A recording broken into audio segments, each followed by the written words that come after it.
Hello and welcome. I'm Shannon Elizabeth Eastman. I'm the host of the Work That Matters podcast, which is conversations that take place at the intersection of personal and business growth. I am having this next conversation from my office. I'm in Rathmines, just up from the canal here in Dublin, Ireland. And my guest, Bob Quinn, is probably 45 minutes up the road from me over in Kildare. This conversation I had organized, I think, weeks in advance, and probably off the back of at least a dozen conversations that I've had with business owners in the area of wealth building. And what does it look like for them? And what questions do they have? And was an area of their business and personal life that they felt really confident in. And it's probably not a surprise to you that some of the feedback, most of the feedback I had was, I could do it better. I'm not necessarily versed in it.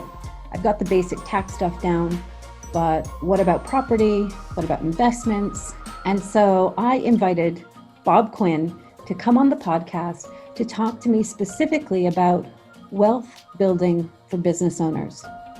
We covered a lot of ground. There's bits of it that got me emotional as Bob was able to share his perspective on what the absence of wealth building does to your business. Bob Quinn is certified, qualified, and experienced in the area of financial advising, financial planning, regulations, and the funds industry. I think he's in business 10 years now. And what I love about Bob's position and why he set up his business is because he saw a significant lack of unbiased advice when it came to personal financial matters, never mind wealth building. He's an advocate of consumer rights, and he regularly challenges the industry practice in several areas. He's definitely addicted to Twitter. I've seen his Twitter feed, and I've spoken to some of his clients, and I was probably moved by the feedback that I had with two in particular.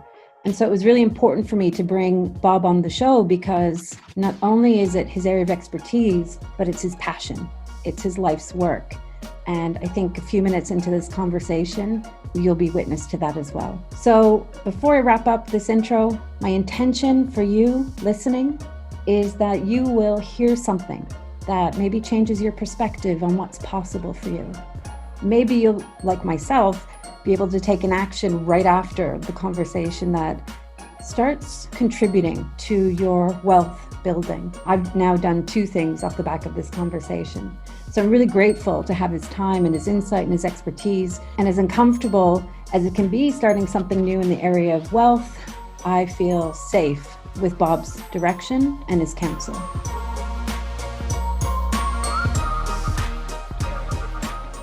It is so great to have you here. Bob Quinn, the Money Advisors. Welcome to the Work That Matters. Shannon, I am absolutely delighted to be on this call with you today. I'm excited. Great stuff, right? Yeah. Well, the area of wealth building is very high on my values, my interests these days for quite a few reasons. But I look at it through this filter of I'm a business owner, I'm self-employed. I have been for the last 10 years, more probably at this point. And so I want to understand the game a little bit through someone who's far more experienced and intelligent on the subject than myself. I also have had about 10 different conversations in the last week with individuals in almost an identical position. As a matter of fact, some of them have sent in questions. So if it does make sense, at some point in this exchange, I will be bringing those up. So I think, if I may, I'd like to explore this idea of why is wealth building for business owners all that different from wealth building for people who are employed and at a job for their 30 plus years? Compare and contrast them. There's two main differences. Future anticipated cash flows. When you're self-employed or you're a business owner, your income doesn't necessarily go in a straight line. Whereas if you're an employee, a PAYE worker, you're told, look, your salary is X and it'll be paid on the 26th of every month or something like that. So when it comes down to divvying up your cash flow, money into a pension, money into a savings account, paying your life insurance, paying your mortgage, paying your childcare, whatever it might be, you have certainty when you work for somebody else because for the most part, With the exception of COVID upending the entire world, for the most part, you know what is coming into your bank account at the end of the month. But if you're self-employed or a business owner, you don't necessarily have that. Maybe you're doing phenomenally well, fantastic. But maybe last month you took in 5 grand or 50 grand. Next month you might take in 50 grand or nothing. So in trying to accumulate wealth on a bit by bit basis, we like to have a sense of consistency. We like to set up a contract where it's X amount going into the pension, X amount going into the savings account.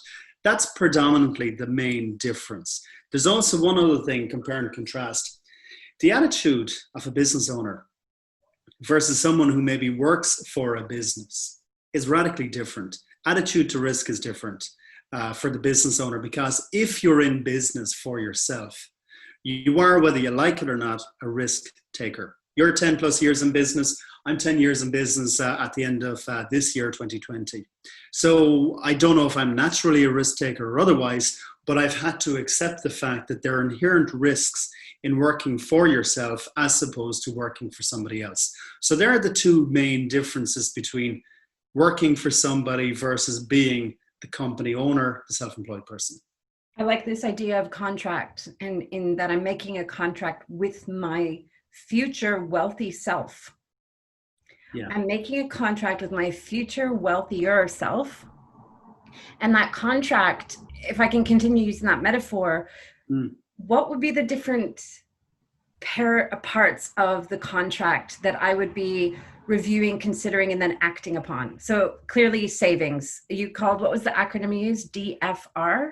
Something about a rainy day fund? Oh yeah, RDF, that's just simply an abbreviation. RDF, so the rainy day fund. So let's look at this contract that I'm making to my future wealthier self. What am I contracting to do? Increase the savings each month?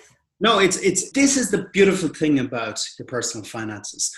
When you build up a bit of momentum in dealing with your financial affairs, and when you start to unpeel, the layers of the onion, your personal finances should be simple and straightforward. And I work towards a methodology in advising clients, and we start with the basics. Basics are, look, you're self-employed, business owner, you work for somebody else, whatever it might be. We look at the potential pitfalls. Plan for the worst and hope for the best is kind of the mantra to begin with. That when we're setting out our stall, there's a few things. How likely is it that you're going to lose your job in the morning, or that your company is going to implode? How many mouths do you have to feed? What is your financial dependency situation and all that?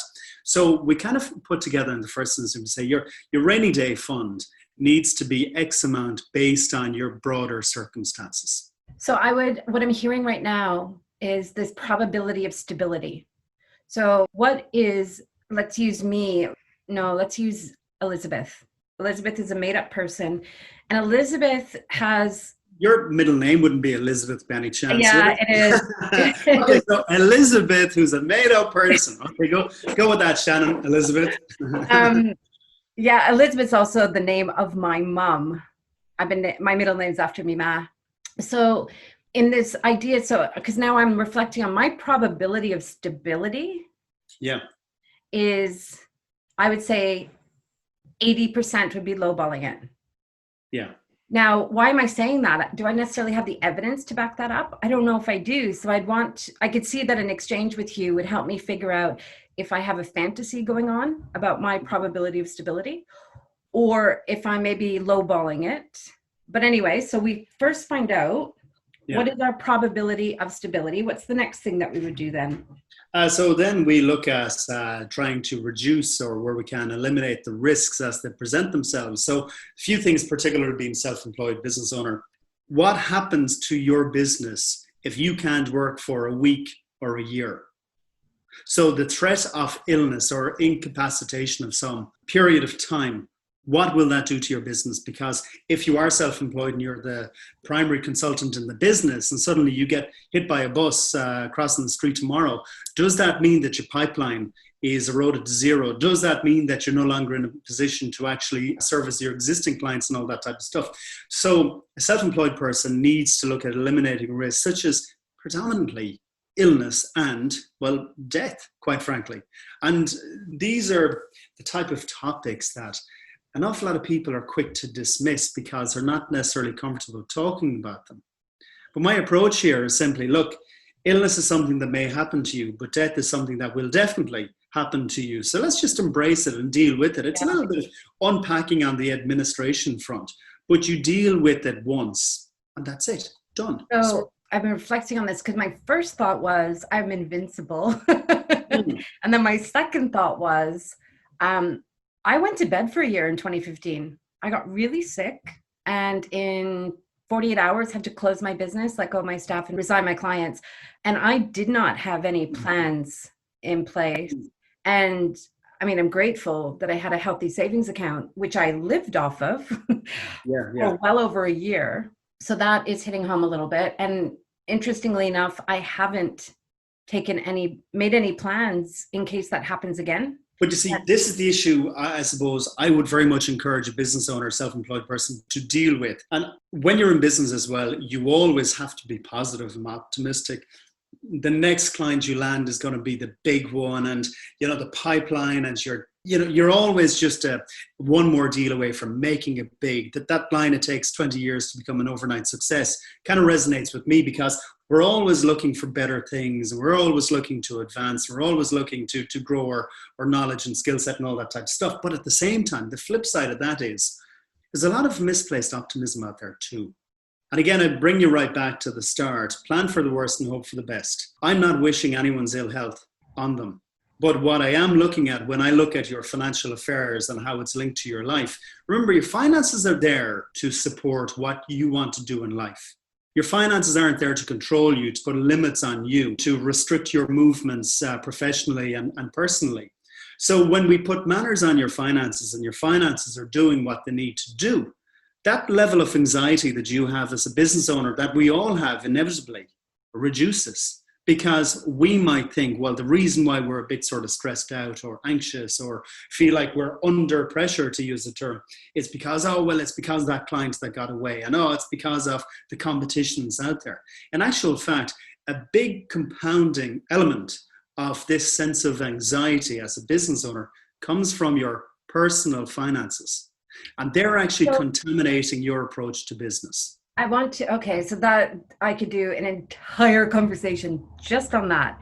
And I want to touch on it right now. So as a business owner / self-employed, because as most people who know me know that I am the lead consultant at Teach a Brand to Fish, and I have a small team of 4 full-time staff, but in the Philippines. And so that's the gist of us. So I am self-employed / business owner. But there's this almost unconscious relationship with money. Yeah. And I can see that, the anxiety that kind of envelops that relationship with money causes us to, distract away from it or resist it or not go into the depths of it. And that underbelly does show up, particularly in a business owner's world. And this is coming to me right now as I consider one of the top 3 challenges that business owners have, and I'd say 80% of them, not all of them, but it's pricing themselves to the degree of value that they bring in to this world. And almost always the type of clients that I get are altruistic. So they never want to charge enough. They really struggle with, oh my God. So that's, again, their relationship with money. And then number 2 is the fantasy. I'm going to use the fantasy again. One of my biggest struggles with money, because it's only in the last few years that I realized there was 3 parts to money: making it, keeping it, and growing it. That took me 100 years to figure out. Yeah. So the making money is something that has been, I'm not going to say desperately easy for me, but I find it very easy to make money. And I never had this idea about keeping it or growing it. It was just totally blind spot to me. But I think I also went, and I know a few business owners, actually I could think of 4 right now that I talked to in the last week, who would be like, I am exceptionally good at making money. I will never not have money. And so therefore I get to be a little bit more, what's the opposite of having manners? Rude. I get to be a bit more rude with my money because I always have this like endless continuous flow of it coming in. So I don't necessarily put a lot more emphasis on keeping it. I do now. You know what it is? The opposite, it's not rude, it's respect. Respect is what we're talking about here. Your finances, it's like any relationship we have. We need to trust and respect the other party. We need to do what's right for both parties. And the same, I guess, can be said between your relationship with money. It's another relationship in your life. And if you actually look at that if you disrespect your money because you're so good at making it, but let's kind of uncouple what's going on here. You're telling me that you're really good at making money. That's fantastic. There's an awful lot of people that aren't really good or really effective in making money and struggle for a whole variety of reasons. So to think that the biggest sort of stumbling block in growing your wealth, becoming financially independent at some point in the future and all that, that you have that nailed. But then step 2 in the process, when you need to respect your money and provide a nice home for it long term, where when you're asleep at night, it's busy working away from you in the background going, hey, Shannon did really good accumulating all this wealth through these clients that she acquired and all that. Now we need to be good to her because she's found us a nice home and she's put a nice roof over our head, so to speak. We now need to start working while Shannon's in her bed at night. So you do the hard graft to amass the capital. When you get the capital, then it's actually really simple to provide a level of respect for that capital, where it in turn will reward you for being respectful of that relationship. I love the metaphor that you've just brought into this conversation, because 5 or 10 minutes ago, I was feeling one way about money, but in the last 3 minutes that you're talking about it as if it's just another relationship, another friendship in my life, I've completely softened. And now I can see it in a way that I can clearly own that I've been an absolute numpty with keeping and growing money. Definitely an idiot, I'd go so far as to say, and I adore myself, but I was a fool. But I can also see that if I perceive my relationship with money as a relationship, like with a friend, of course I want to respect it. Of course I want to have manners and boundaries. Yeah, absolutely. Because consider this, every time you go on holidays, every time you travel abroad for pleasure as opposed to business, every time you go out for dinner with friends, the first friend you bring with you is your wallet. Because without anything in that wallet, you cannot pursue any other relationship successfully. So your best friend in the first instance is what's contained in your wallet. And it's you doing a good job accumulating that capital to begin with. But then the fun stuff starts. Once you can look at it as 2 separate things, accumulating the capital through what you do in your day job to bring clients on board who will pay you a professional fee for your professional service. When that has been done and you've serviced your clients, you've sent the invoice out and they've paid the invoice, then we need to move into, right, well, hold on. I got another few €100 or a few €1,000, whatever it might be, sitting in my account.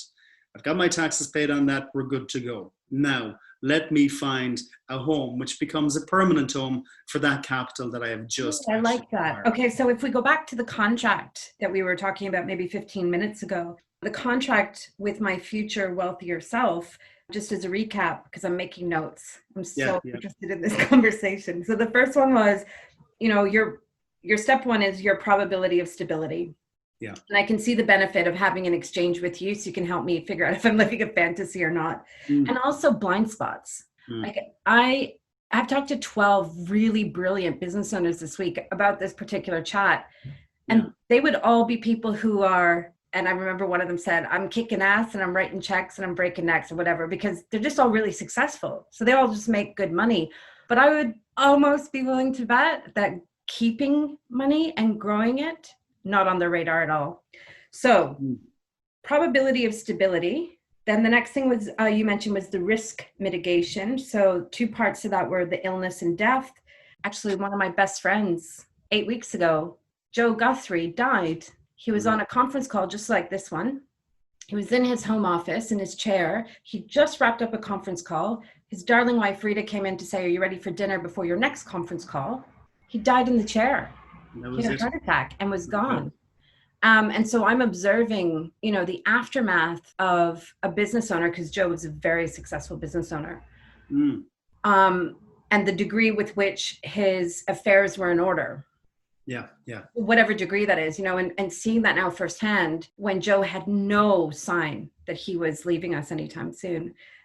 it creeps up. It is indiscriminate in who it takes out and when, and it's obviously very, very sad for Joe's family in the manner in which he passed away so suddenly. At the same time, too, I hope for his family's sake that Joe had his affairs in order, and that this is something that was going to happen at some point. And I know it's very unfair when you're struck down in such a manner and at a relatively young age. At the same time, what I want people to actually embrace is not fear of these type of areas or topics, but you deal with them once. What I want to do is I want to provide a safe environment where people feel as though they can talk about the things that they know that everybody knows in the back of their minds, that these things are inevitabilities. They do happen.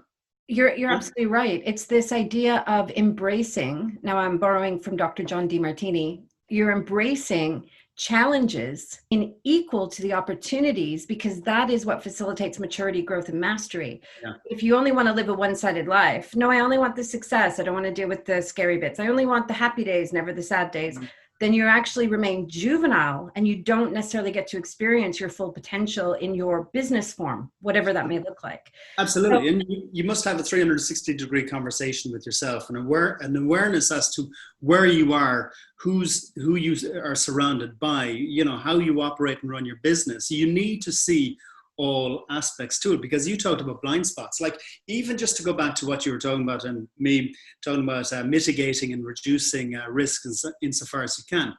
If you have more than €100,000 in a bank on deposit or whatever, that's something that shouldn't be there. If it's a bank that's covered by the deposit guarantee scheme, you're covered up to 100 grand if the bank goes bust.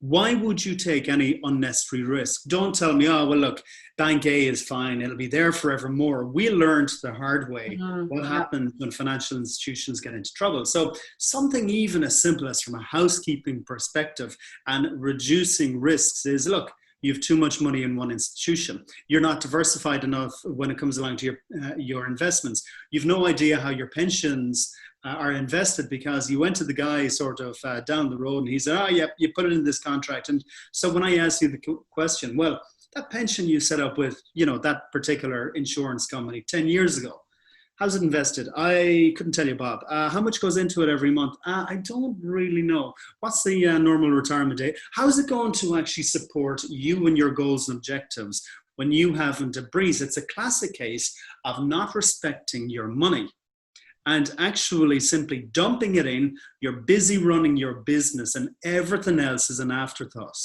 But you know what? That kind of hurts a little bit, Bob. Below the belt, but hey, true. Coming close to home. But here's the thing. When you're really good at earning money, that's 75% of the challenge. You only have one more hurdle really to overcome, because when you get a financial infrastructure set up which is right for you based on your needs, it means then every euro you earn, you have it accounted for. You know that of every euro that's earned, X amount pays taxes, X amount provides a salary for your discretionary spending, your meals out with friends and your holidays and the fun stuff. X amount goes towards providing for your, paying your mortgage or your rent or whatever it might be. And then the stuff which is in addition to that is stuff that we invest, that we save, that we put into pensions, which incidentally, just to clarify, a pension is simply a revenue-approved structure which sits on a savings account. You can invest it pretty much any way you want. There's nothing complicated about pensions at face value, in the sense that it's just a long-term savings plan. There's nothing to fear. The pensions industry, sure, want to overcomplicate the crap out of it, but don't worry about that, because when you have the right person in your corner advising you on what to do and how to set these things up, you set up a good pensions contract today. You know the fees and charges are. You know what level of volatility is in it. You know how well diversified you are in the underlying investment. That's all you need to do. Move on, crack on. Okay, I'm going back to the contract. Probability of stability, risk mitigation. I get the sense that SEPA would be next, savings, investments, pensions, and assets. Exactly, yeah. So would there be anything else in that contract? Or are those the three core areas that would make it up? If it's a thing you can get to that point, you're not in bad shape at all. Wow, that's making me feel a bit better, because I've been sitting here squeezing my toes going, I don't even have a pension set up. Well, I do. I have one in the UK because I lived there 15 years, but I don't remember who I set it up with. I'm not even contributing money to it anymore. So Do you know where it is? I remember the red and white logo. So Anyhow, the good news is it's relatively easy to track down funds like that. So like all this might seem like pie in the sky. Oh, geez, how do I even start to review my finances? And here's the thing. It's a little bit like, January 1st and you want to lose that couple of pounds over Christmas. The most important thing you need to do in all of this, we talked about a contract, but the most important thing is simply establishing the starting position for you. And if that means writing off to a company in the UK saying, hey, do you have my pension? And they come back to you and say, why, yes, we do. That's your starting point. And then once we can do a few relatively straightforward tasks in repositioning your finances, and these are not, it's usually not wholesale sort of repositioning or tweaks. They're usually small tweaks because what you're doing within certain boundaries and parameters. You're not doing off the wall stuff entirely. So all we're doing is we're tidying up. You've done 80% of the stuff, but that additional 20%, that if we can do that 20% together and you can have a better understanding as to where your money is and what it's doing and all that type of stuff, it means you are rocking and rolling from that point. But most importantly, from a business owner's perspective, I mentioned the word contamination earlier on. When you don't have a firm grasp as to what your finances are doing, it sits up in your mind. Yeah. It causes space in your mind to be occupied when you should actually be taking that space, freeing up that space, and actually using it more productively for your business, for expanding your business, for bringing on, I suppose, a different type of client, a more profitable client, being much better in dealing with existing clients or whatever it might be. So the more distractions you have upstairs, the bigger an impact it's going to have on your business. Yeah. So let's deal with your personal finances. Let's release all that space in your mind for the first time ever. So I'd almost envision that the degree of anxiety that I'm carrying about money, or I might even say the absence of manners, or the degree of disrespect I have around earning, keeping, and growing money is directly proportional to the friction I'm creating in my business. That is not growth. It's decay and entropy. So that kind of hits me a little bit too. That's a bit uncomfortable. In actual fact, that's a very interesting way of looking at it, because by you kind of relating one to the other, then that if you make changes in one of those two areas, a byproduct of that change will be that the other area is also dramatically improved as well. So now there's a double victory if you actually make changes in one area versus the other. Wow. I am somewhat discombobulated by that realization, but I'm glad. I mean, it's through our discomfort that we're able to grow, but that's kind of landed between my eyes a little bit. And also, I think the other thing that is coming up for me, which I'm going to own it, is why did it take me so long to fall in love with my relationship with money? Like, why does it take? Anyway, it doesn't need to be answered, but that's going through my head right now as well. You haven't sorted out your pension yet? At the same time, too, though, it's very understandable. An awful lot of people have a fear and a phobia with all things related to money. And what I see a lot in the day job is I have clients that have a lifetime of misconceptions, perhaps. And it stems from how their parents used to deal with their finances, and how those people that are close to them used to deal with their finances. And we all know that one person that has an opinion on everything and will tell you, oh, look, you should be buying a bank of land in, South Romania type of thing with all your hard-earned money, because that's a great idea, and those people are the first to volunteer advice to you, even when advice isn't sought. And if you are the type of person who, will take on unsolicited advice, buyer beware is what I'd suggest in that instance. We then also know the type of profile, friends and colleagues of ours that earn considerably less than what we do, but they have a nicer car and they have a nicer house, and they go on holidays more often than we do. Yep. They're just really, really careful with their money, because it's a classic case of, we want to spend our money on the things that we love, and then we scrap spending money on everything else. So I don't subscribe to this idea that to be good with money, you need to budget and budget and budget. Quite frankly, I think it's an absolute load of nonsense. That you need to sit down monthly or yearly or whatever frequency and out with your green, orange and red highlighter and go through your bank statements. That is a soul destroying type of task. And it does nothing to actually enhance your relationship with your money.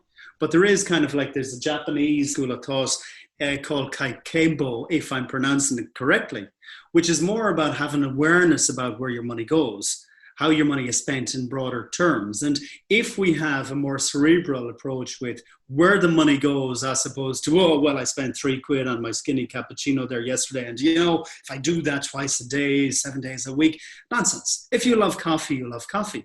If you spend £3 a day in coffee and you really don't like coffee, but you go to the local coffee shop because of habits, then maybe there's an inner reflection required there.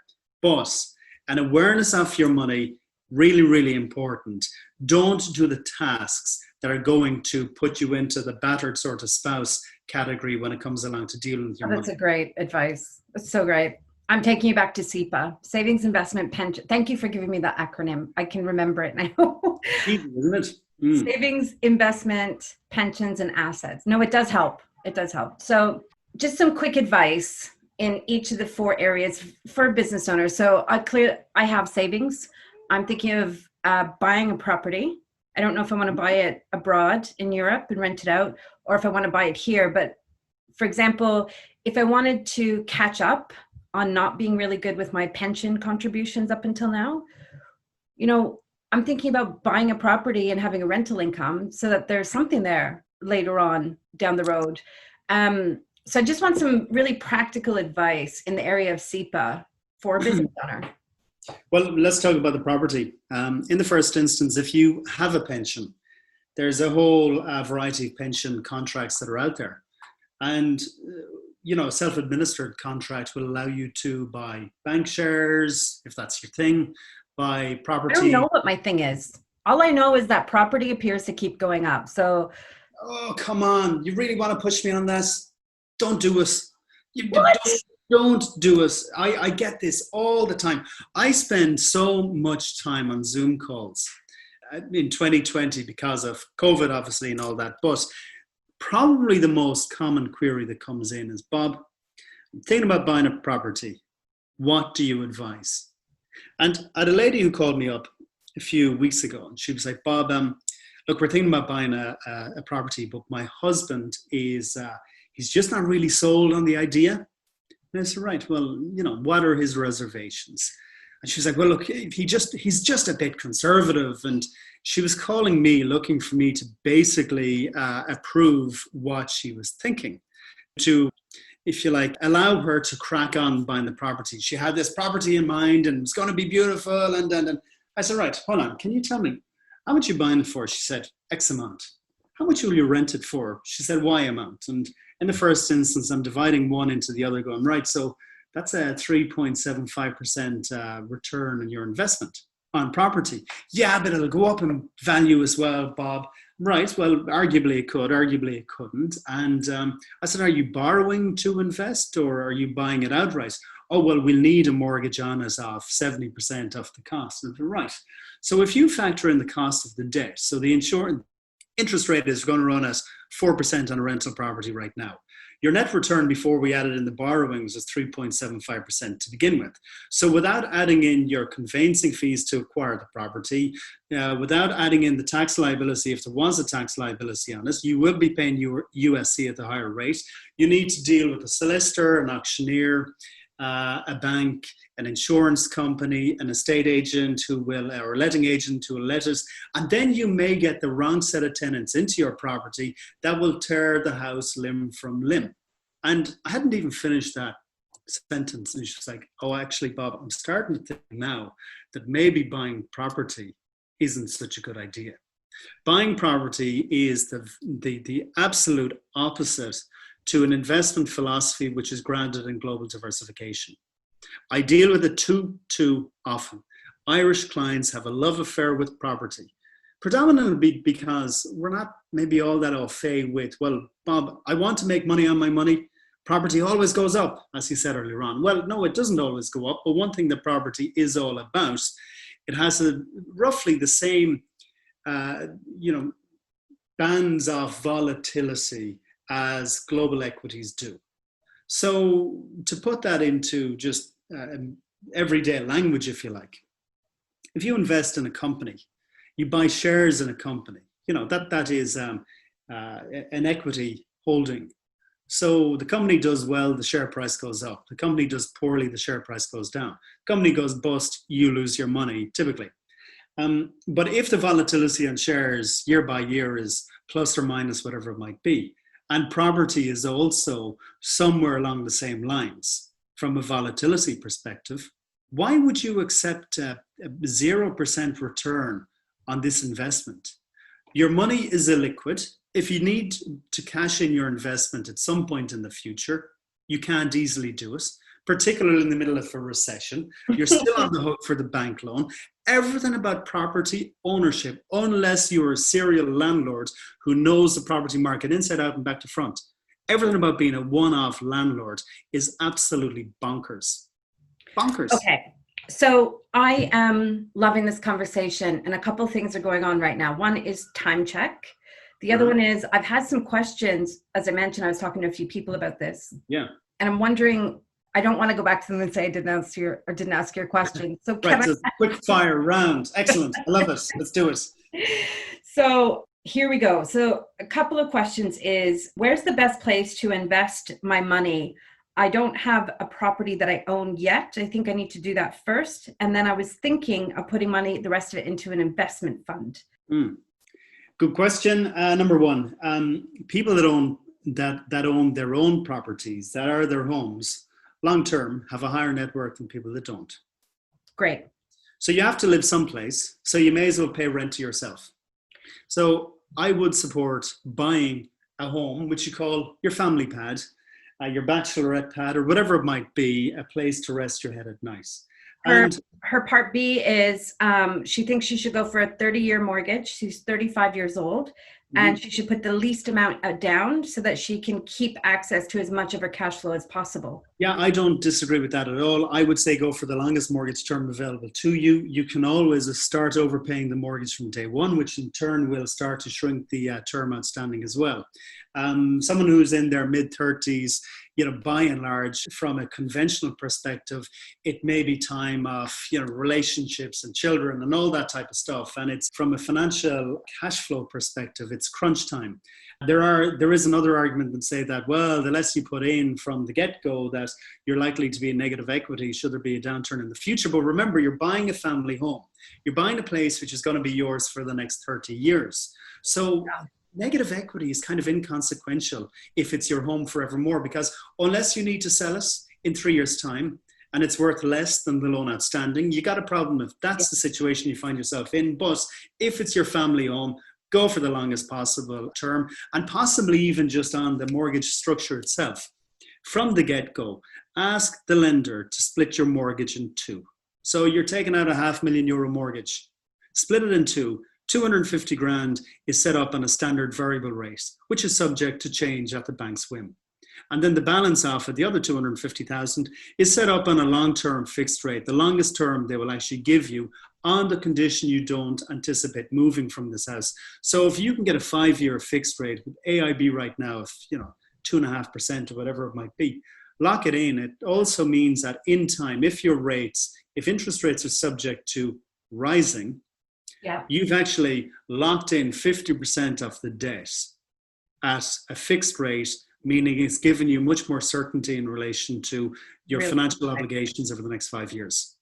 Okay, next question. I'm 52 years old. My business generates an income of me of about 11 grand a month. How do I set up a pension to help me retire at age 59?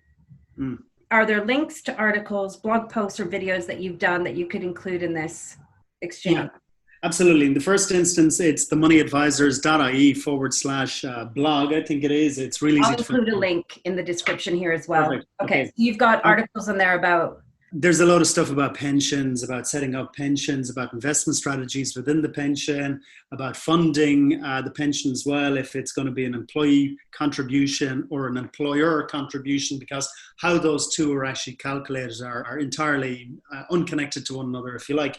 If you're 52 and you're looking to retire at 59, obviously the considerations here are right. How much money do you need? What's your number? Do you have other assets as well? Because if you intend sailing off in the sunset at 59 and you've got 10 grand in a pension, well, bad news, it ain't happening. Sort of she's got a second part to the question, which I actually have zero idea of what it means. So I'm going to read it out verbatim. Sure. I have an exec pension. Can I AVC it additionally? AVC, yes, an additional voluntary contributions. Yeah, so an executive pension arrangement is where you're a limited, liability company. Your legal structure says, you as the business owner are an entirely separate entity to your company, right? So the company here has set up a pension scheme for you, call it an executive pension arrangement. It allows your company to put money that has been retained on your balance sheet into your pension for you, set up under an irrevocable trust or contract. You can then also contribute on a personal basis. But if you are someone who draws out a salary based on what you require for your lifestyle spend, the smaller salary you can draw out, the smaller amount of income tax you pay. And if your company then can actually bypass having to put your money through the tax net and put that retained earnings on the balance sheet directly into the pension, so it's a really tax efficient way to build. What I'm hearing is my business, Teach a Brand to Fish, needs to set up their employee, Shannon Eastman, with a pension. And instead of, because I give myself a fair sized salary every month, but the reason why I do that is because I put 25% into a savings account. Savings account, what's the purpose of the savings account? I don't know. I just been like long-term money. Liquidity. So, I've taken the 6 months liquidity, property. I didn't know anything. So remember, I'm going through that. I can earn it, but I need to keep it. So keeping it for me was, I'm going to put 25% in a bank account every month. And then Okay, can I just tease something out here with you? The 25% that you draw out, which is after you pay income tax, that 25%, before you put it through the tax net, is double that figure. Yeah. So you put £1,000 into your savings account every month. That's £2,000 that you've had to extract out of your business, put it through payroll, and you get roughly €1,000 in net pay. You then take that €1,000, you put it into a savings account. Let's actually reverse engineer this. The €2,000 before it's extracted from your company goes directly into a pension. You save yourself €1,000 kind of thing. And you now have double the money ring-fenced for you to use at some point in the future. While it's in the pension scheme itself, any growth within the fund is exempt from any sort of deposit interest, retention tax or exit tax or CGT or anything like that. It's a really efficient way. And I can borrow against the pension contribution to buy a property. Well, I'm going to suggest you probably shouldn't. But if you really, really, really are intent on buying a property, it can easily be done. So why would you buy a property through your own personal name when you can buy a property through a pension? Like if you really have to buy property, I'm saying again, caveat emptor type of thing, don't do it. But if you're really insistent on buying a property, buy it through the pension scheme, not through your own personal name. It's much, much more efficient. Jesus, I could talk to you. I think I need to have a standing conversation with you on contracts with my future wealthy self. That would be interesting. Go through more of this. I could also probably just book you you've got a 25-minute synergy session where if I have specific questions, which now I have a lot, I can come and see you and have that chat. Yeah. I don't have a significant amount of equity. Like there's no $100,000 in the bank account right now, just sitting there doing nothing. Not yet anyway. So I'm just trying to get a sense of how you work with your clients. Because typically your clients are individuals who bring over assets, investments. Yeah, a lot of them, I suppose, are probably 50 plus where They have, over X number of years, it might be a process of accumulating wealth through pension schemes, or a lot of it too would be the proceeds of inheritance, and which is a really interesting one, because if you are in receipt of inheritance from your mother, for instance, not a lot of people take that with a great sense of responsibility, which I absolutely adore and love, because it's the way money should be respected.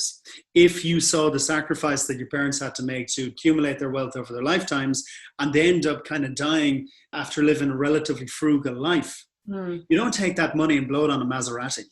You take that money by and large with a great sense of responsibility. So a lot of my clients come with funds intact, but similarly, a lot of my clients come to me for coaching advice, for a steer in the right direction. They'd use me as a sounding board. And I charge exactly the same way as an accountant or solicitor would, depending on what you want me to do. I heard a story about you. You heard a story about you. Is this publishable? No, I want to mention it here because, one, I think it's important for the people listening to know that this is even an option, because when I heard the story about you, it landed with me for about 2 weeks. And the story goes something like this. There is a woman in her 50s. It doesn't matter if I've got some of the details wrong. I'm actually doing that on purpose. So there's a woman in her 50s who was going through a divorce, and you had suggested that it would be in her interest to accompany her to court with her barrister, that there was, I'm going by what she was telling me, that there was this exchange of 3 or 4 times throughout the court proceedings where there was a negotiation of, the soon-to-be ex-husband was presenting an offer, and the barrister was saying, this is really great, can we sign off on it? And you were like, absolutely not, go back and do better. And it was 3 or 4 times that I understand you had done that. And the story that I heard was how much she had valued your advice, counsel, and support over and above her barrister that day. How she felt safe, and she felt protected, and she felt clear on an area that she knew absolutely nothing about. Well, I was talking to 12 people this week inadvertently around the area of money and wealth building. And I was just saying, did you know that, there's actually a really good reason to have a financial advisor at your court date in addition to your barrister? And the exchange that I had was incredible, because of course they were like, never even thought of that, but of course you would want to. And so I really loved it. Have I got that story accurate? Yeah. Kind of how it went down? Basically what was going to happen to, let's call her Elizabeth.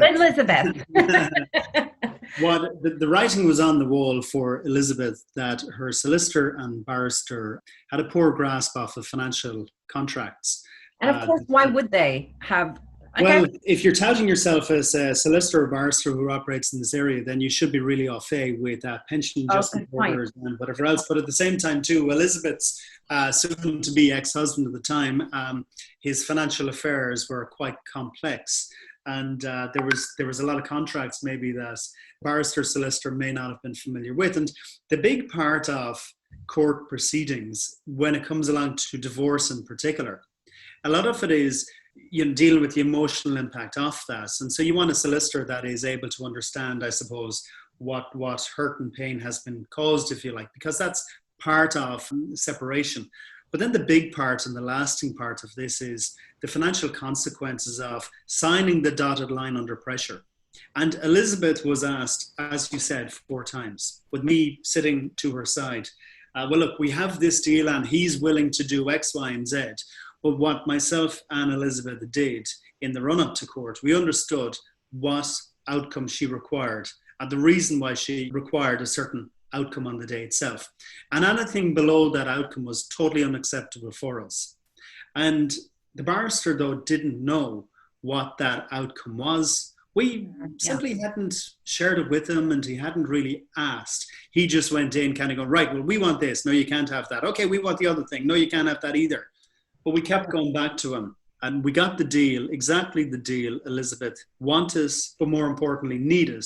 And she got to walk away from that long marriage with her held high, knowing too that she was going to be able to provide for her children and grandchildren for the years to come. It was a really, really, I suppose, lovely thing to be part of, for me to be able to support her that day, because if I wasn't there, I hate to say it, she said it a number of occasions, the outcome, the long-term outcome that would have been agreed under pressure would have actually had quite significant negative consequences for her long term. So that's something where we changed the course of the remainder of her life, if you like, on that one particular day, just because I was there and I had a better understanding as to what was going on in the background, and we got to accept or reject as the case may be. What a lovely place to end this conversation. Bob, I definitely want to have you back next month. Thank you.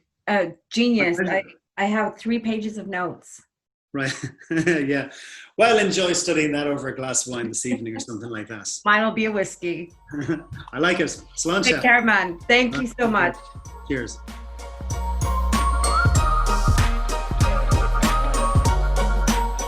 The Work That Matters podcast, it's brought to you by ShannonEastman.com.